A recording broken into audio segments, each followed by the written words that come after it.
तो राम भाई सारा ने थार सारा स्वागत है आपनो जंक्शन यूट्यूब चैनल और फेसबुक पेज पर। तो आज है श्रीमद् भागवत कथा गो छठो दिन। आज आयड़ा है गौ सेवा जुड़ेड़ा गणमान्य लोग जिका में बजरंग दल हनुमानगढ़ का जिला अध्यक्ष और अन्य जनप्रतिनिधि और गौशाला संघ हनुमानगढ़ से, बार संघ हनुमानगढ़ से, जिला कार्यकारिणी हनुमानगढ़ से, गौ सेवा समिति जोड़किया से और आयुर्वेदिक हॉस्पिटल धौलीपाल की डॉक्टर और सरस्वती चिल्ड्रन अकेडमी के सारा स्टाफ व बच्चा भी रहा। सारा को गौ सेवा समिति धौलीपाल का युवा अध्यक्ष राजेंद्र जी गोदारा ने स्वागत करियो और सम्मान भी करियो और जाति पातियों ऊपर उठ गए धर्म व संस्कृति पर भी बोलिया। आगे बाद में बजरंग दल के प्रतिनिधि आशीष जी पारिक ने गौशाला के प्रति आभार व्यक्त करियो और वो भी बतायो कि गौ सेवा क्यों करनी चाहिए। और आशीष जी पारिक जातिवाद पर भी थोड़ा बहुत बोलिया। तो थे सारा जना वो वीडियो लास्ट तक जरूर देखियो, बहुत ही बढ़िया वीडियो है। जय गौ माता, जय गोपाल।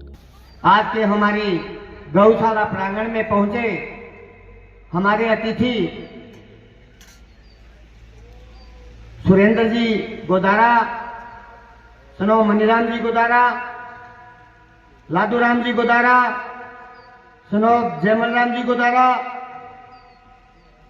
राजेंद्र लेगा, सनो सुल्तान राम जी लेगा, श्री ओम प्रकाश जी अग्रवाल, श्री राजकुमार जी जैन, सचिव गौ सेवा समिति धौलीपाल, अध्यक्ष तेरापन धौलीपाल,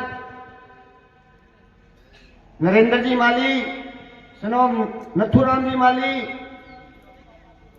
श्री सरवण जी सारण, भंवर सिंह जी राठौड़, गुरलाब सिंह जी नामधारी, श्री भगवान जी जाखड़, डॉक्टर आशा जी यादव। धौलीपाल गौशाला में पहुंचने पर इनको बहुत बहुत साधुवाद, अभिनंदन। इनके साथ पहुंचे आशीष जी पारिक, कुलदीप जी नुरेका, जय सिंह जी नुरेका, सुहास जी खिचड़। अब मैं जितने भी हमारे अतिथि हैं उनसे निवेदन करता हूं कि वह स्टेज की तरफ आए, इनको सम्मानित करेंगे। गौ सेवा समिति के अध्यक्ष राजेंद्र जी गोदारा, राजकुमार जी जैन, आमंत्रित करता हूं मैं जिनका नाम लिया वह स्टेज पर आए। जय गौ माता, जय गोपाल।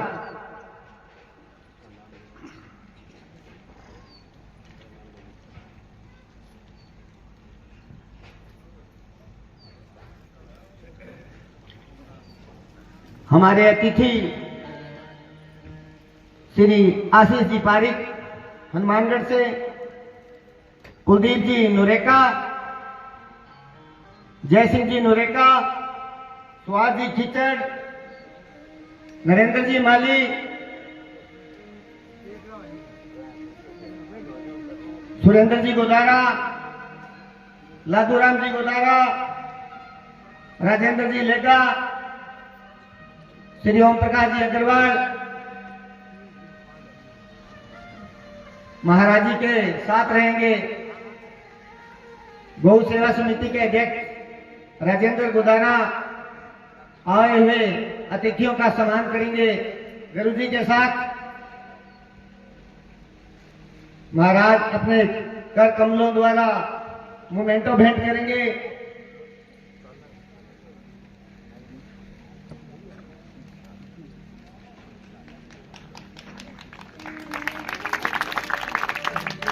सभी ग्रामवासियों से निवेदन है कि आए हुए अतिथियों के लिए जोरदार तालियों से स्वागत करें। आज गौशाला प्रांगण में पहुंचे सभी अतिथियों को बहुत बहुत साधुवाद। जय गौ माता, जय गोपाल। सभी ग्रामवासियों से निवेदन है कि गौशाला में अपने गांव की दोनों गौशाला में थोड़े में से थोड़ा टाइम जरूर निकालें।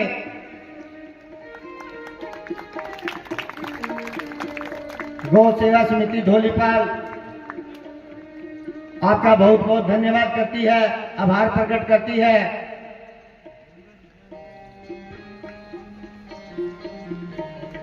सभी ग्रामवासियों से ये निवेदन है कि महाराज श्री अभी गौरक्षा दल कोठिया धाम में जाएंगे, तो आपसे भी निवेदन है कि उनका चलकर वहां पर स्वागत करें, अभिनंदन करें। जय गौ माता, जय गोपाल।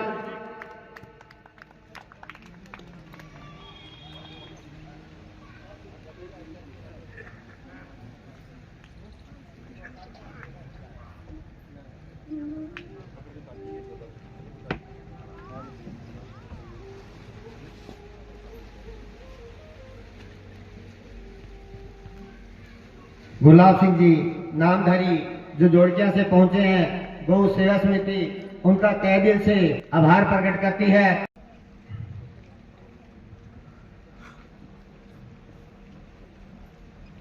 हमारे अध्यक्ष जी के साथ परमहंस महाराज पुनीत गिरी जी,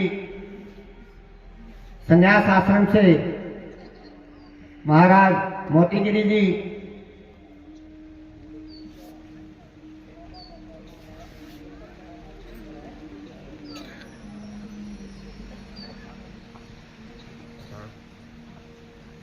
आप सभी अतिथियों को बहुत बहुत साधुवाद। आज आपने अपना कीमती समय निकालकर गौशाला में दिया। सभी को जय गौ माता, जय गोपाल। महाराज जी सभी आए हुए अतिथियों का एक बार जोर से तालियां बजा लो। भी गौ सेवा समिति के सचिव राजकुमार जी जैन के लिए बहुत ही अच्छा काम कर रहे हैं हमारी गौशाला में।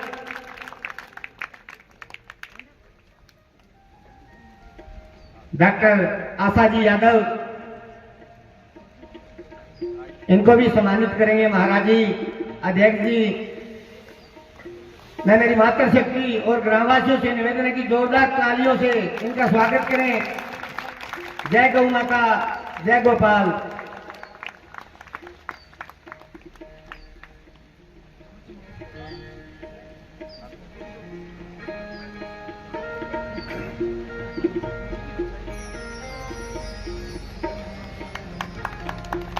बहन संजू साहन को भी साधुवाद। महाराज जी ने पटका पहनाकर स्वागत किया।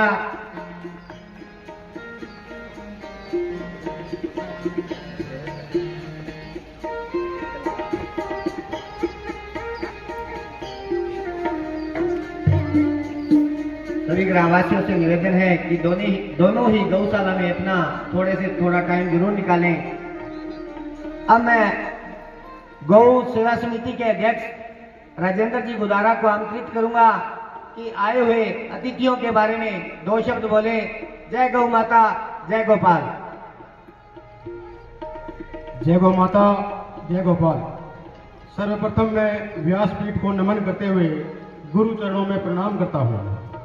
आज हमारे यहाँ गौशाला प्रांगण में श्रीमद् भागवत कथा का 7वां दिन है और आज हमारी धोलीपाल गांव की गौशाला प्रांगण की पावन धरा पर पधारे हुए आज के हमारे मेहमान आशीष जी पारिक, प्रांत संयोजक विश्व हिंदू परिषद बजरंग दल हनुमानगढ़, कुलदीप जी नरूका, जिला अध्यक्ष बजरंग दल हनुमानगढ़, जय सिंह जी नरूका, प्रखंड गौरक्षा प्रमुख हनुमानगढ़, सुभाष जी खीचड़, धर्म यात्रा जिला प्रमुख विश्व हिंदू परिषद हनुमानगढ़, नरेंद्र जी माली, अध्यक्ष बार संघ हनुमानगढ़, श्रवण जी सहारण, तहसील अध्यक्ष जिला कार्यकारिणी हनुमानगढ़, भंवर सिंह जी राठौड़, संरक्षक गौ सेवा समिति जोड़किया, गुरलाब सिंह जी नामधारी, सचिव गौ सेवा समिति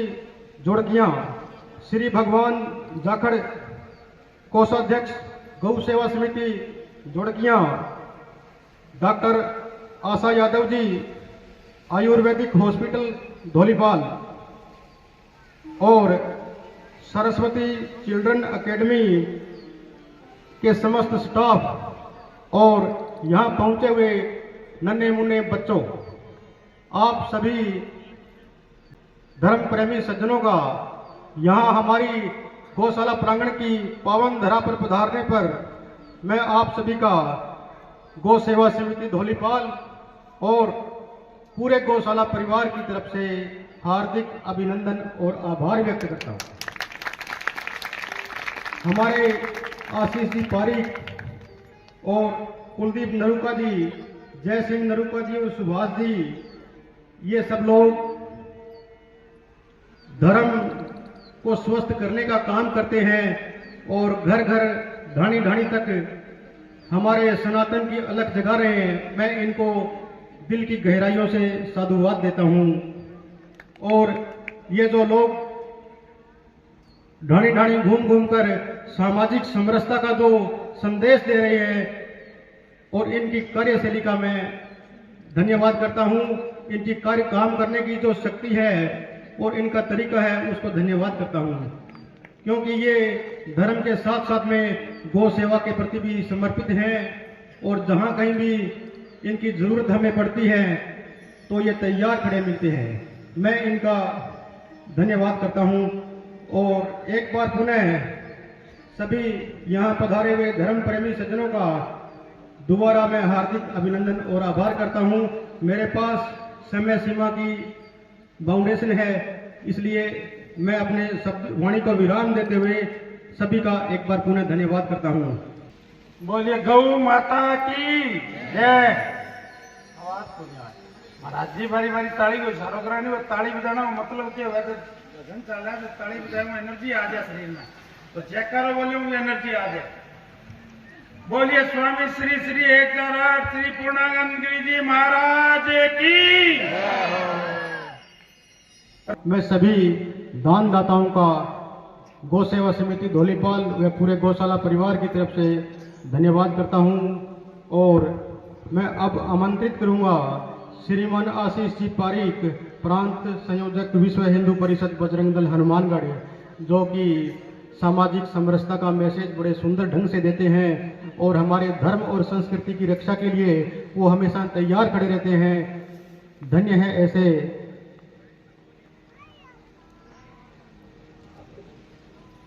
आइए।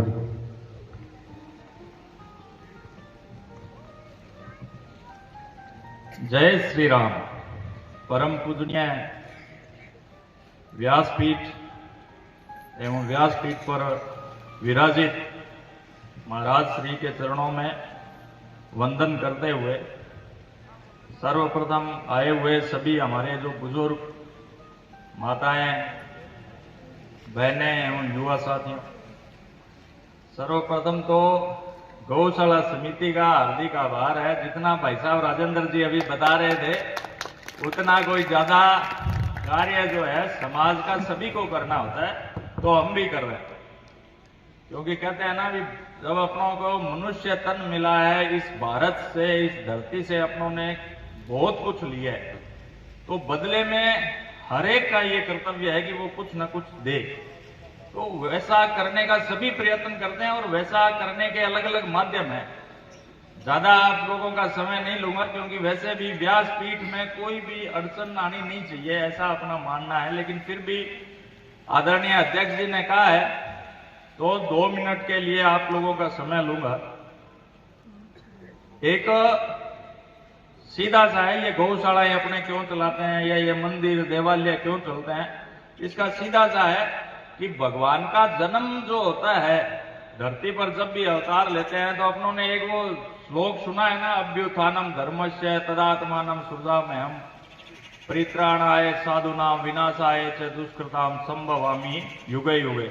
यानी हर युग में भगवान जन्म लेते हैं, लेकिन मूल कारण क्या है कि गो द्विज धेनु देव हितकारी कृपा सिंधु मां नस तनुधारी, ऐसा एक श्लोक श्री रामचरित मानस में आता है, जिसमें कहा गया है कि गो यानी सर्वप्रथम जो है कि गो सेवा के हितार्थ, गौओं को बचाने के लिए, दीनों को बचाने के लिए और ब्राह्मणों को बचाने के लिए भगवान जो अपना अवतार जो धरती पर होता है वो इन्हीं कारणों से होता है। और एक बढ़िया काम अपनी गौशाला समिति या अपना पूरा गांव मिलकर के ये जो कर रहा है गौशाला चलाने का, ये भगवान का ही काम हो रहा है।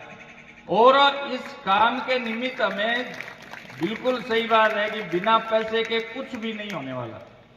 आजकल हर कार्य जो है अर्थ से होता है, धन से होता है। अपनी जितनी भी गांव में गौशालाएं चल रही है, आप तो ये मानो कि आगे बढ़ाने वाले आपके इतने बढ़िया सपूत हैं जो ऐसा काम कर रहे हैं।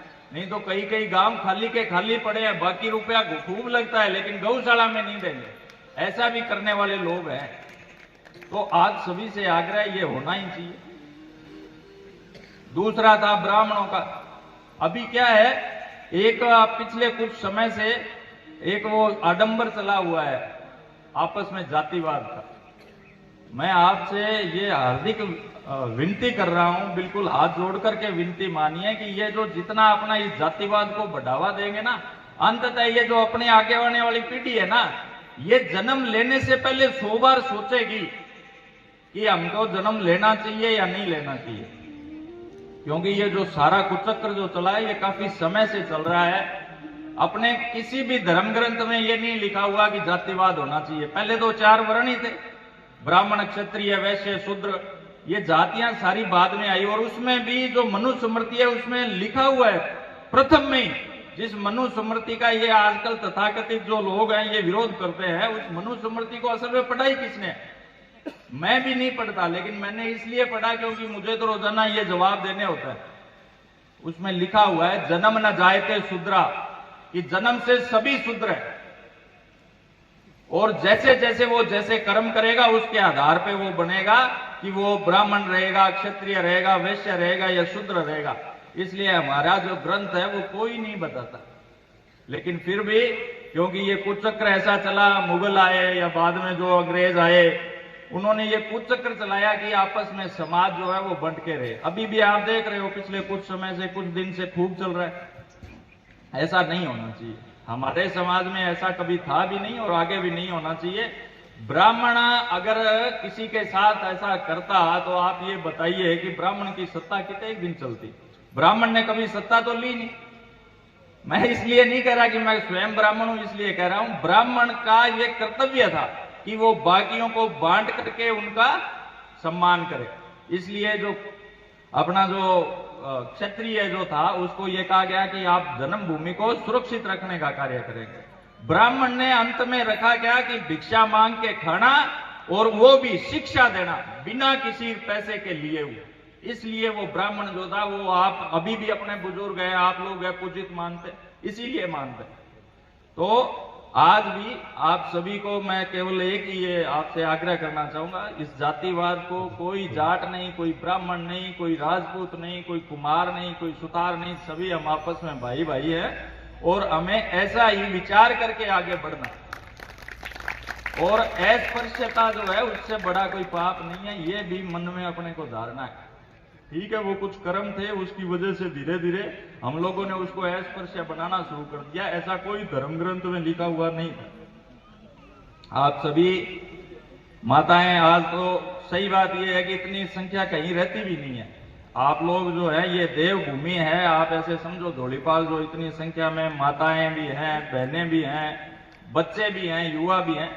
आप सभी जब भी आवश्यकता पड़े गौशाला को, जब भी आवश्यकता पड़े मंदिर को, देवालयों को, स्कूलों को, तब तब आप ऐसे ही बढ़ चढ़ के हिस्सा लें और अपने भारत को एक दिन आप देखिए इसी, क्योंकि जैसे जैसे अपना ये देव कार्य बढ़ेगा ना, एक दिन वो समय आएगा जब भारत माता सबसे ऊंचे सिंहासन पर बैठेगी, सबसे ऊंचे सिंहासन पर, और सारे जो बाकी देश है ना वो भारत माता की आरती कर रहे होंगे। उस दृश्य को लाने के लिए आप सभी को कार्य करना चाहिए, बच्चों को भी यही कार्य करना चाहिए। अपना आप लोगों का कीमती समय लिया, आपने दिया, इसके लिए आभार, धन्यवाद। भारत माता की जय। धन्यवाद आशीष जी पारिक।